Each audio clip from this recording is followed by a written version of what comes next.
안녕하세요. 밀레니얼TV입니다. 네, 셀러 여러분들 위탁 판매 상품은 많이 등록하고 계신가요? 여러분의 쿠팡 그리고 스마트 스토어에 상품을 등록하다 보면 이제 주문이 발생하기 시작할 거예요. 그럼 고객들의 주문이 들어왔을 때 어떻게 그것을 위탁 판매 플랫폼 도매매에 주문을 넣고 발송을 처리하는지 화면을 보면서 함께 따라해 보도록 하겠습니다. 자, 이렇게 화면을 보시면 쿠팡 윈과 네이버 스마트 스토어 센터를 열어보았습니다. 먼저 쿠팡부터 보실게요. 쿠팡에서 주문이 들어오면 발송 요청에 이렇게 숫자가 생깁니다. 클릭을 해보시면 결제 완료가 있고 그 다음에 상품 준비 중에 있죠. 결제 완료는 아직 우리가 확인을 하지 않은 거예요. 클릭을 해보시면 네, 이렇게 정보가 있죠. 그러면 발주서 다운로드를 해줍니다. 그렇게 해서 엑셀 파일이 받아지고 나면 상품 준비 중으로 이렇게 넘어간 걸 보실 수 있을 거예요. 이런 식으로 주문한 상품과 고객 정보들이 나타납니다. 이 정보를 가지고 도매매에 입력을 해주시는 거예요. 그럼 이번엔 스마트 스토어 센터를 볼게요. 새로운 주문이 들어오면 신규 주문에 숫자가 들어와요. 마찬가지로 클릭을 해서 발주 확인을 해주시면 배송 준비 단계로 넘어갑니다. 그렇게 해서 배송 준비 단계가 되면 쿠팡과 마찬가지로 고객 정보들이 또 있어요. 그러면 그 고객 정보들을 이용해서 도매매로 주문을 넣으면 끝입니다. 네이버 스마트 스토어의 장점은 보시다시피 정산이 매일 이루어집니다. 오늘 정산 140만 원이 들어왔죠. 그리고 내일 정산 예정에는 82만 원이 들어올 예정입니다. 이렇게 요즘 거의 평균 하루에 100만 원 정도씩의 정산이 들어오고 있는데요. 스마트 스토어는 자금 회전이 빠르기 때문에 좋아요. 반면에 쿠팡 같은 경우는 한 번에 몰아서 정산금이 들어오기 때문에 약간 자금 회전이 늦습니다. 자, 그럼 이제 본론으로 들어가서 도매매로 가볼게요. 마찬가지로 오늘 샘플 상품도 장갑을 가져와 봤습니다.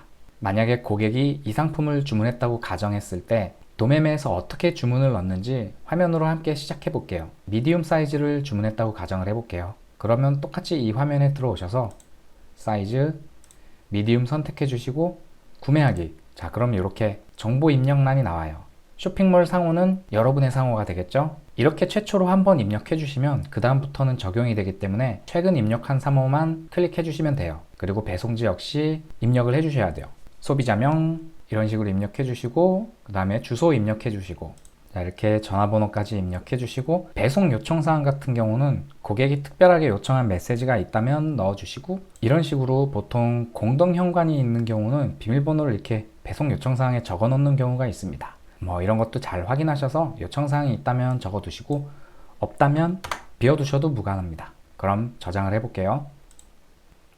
자, 이렇게 되면 결제 페이지로 넘어가는 거예요. 방금 전에 입력하셨던 고객 정보가 이곳에 저장이 됩니다. 그리고 그 아래에 있는 배송 정보 입력은 크게 신경 쓰지 않으셔도 돼요. 좀 화면을 내려볼게요. 이 안에 배송 정보 입력은 이 주소와 상관없이 이 위에 있는 주소로 발송이 되기 때문에 크게 상관하지 않으셔도 되는데 이 주소는 그냥 여러분 사업자 등록증 주소지로 고정을 해두시면 좋고요. 뭐 수령자명은 여러분 성함 또는 여러분의 스토어 이름으로 고정을 해주시면 좋아요. 그리고 또 내려볼게요. 자, 그럼 이제 결제란입니다. 이곳에 보시면은 이머니 사용이라고도 있죠. 그리고 그 아래 보시면은 신용카드도 있습니다. 처음에는 그냥 이머니로 사용하시는 게 편해요. 저도 처음 시작해서 한 달 정도는 이머니로 계속 사용했었습니다. 이머니 말 그대로 포인트를 충전해서 사용하는 거예요. 이머니를 사용하셔도 요 아래 사업자 지출 증빙용 현금 영수증 발급을 해두시면은 나중에 부가세 계산할 때 자동으로 국세청에 등록이 되니까 뭐 크게 신경 안 쓰셔도 됩니다. 그래서 처음에는 그냥 이머니로 사용을 하시다가 점차 매출이 많아지면 그때 신용카드를 등록하시는 걸 추천드려요. 이때 신용카드는 은행에서 사업자용 신용카드를 굳이 발급하지 않으셔도 됩니다. 그냥 여러분이 일반 개인 용도의 카드를 사용하셔도 무방해요. 그런데 여러분이 그냥 밥 먹을 때 쓰는 카드, 뭐 영화 볼 때 쓰는 카드 이런 카드를 같이 사용하시면은 나중에 이게 사업 용도로 쓴 건지 아니면 개인 용도로 쓴 건지 구분하기가 힘들어요. 그래서 여러분 체크카드나 그냥 신용카드를 아무거나 하나 발급하셔서 국세청에 사업자 용도로 등록하신 후에 물건을 주문하실 때만 그 카드를 사용하시는 게 편합니다. 그래야지 나중에 부가세라든지 세금 계산할 때 계산하기가 굉장히 간편해요. 그리고 신용카드를 쓰면 장점이 하나 있는데 신용카드를 사용하면서 쌓이는 포인트가 전부 여러분께 됩니다. 고객들의 사은품을 여러분의 카드로 결제를 하면서 여러분의 포인트가 많이 쌓여요. 그리고 카드를 많이 사용하니까 은행 등급도 올라가겠죠? 근데 초반에는 주문이 많지 않기 때문에 이머니로 먼저 사용을 하시다가 주문이 점차 많아지면 그때 신용카드를 등록하시는 걸 추천드립니다.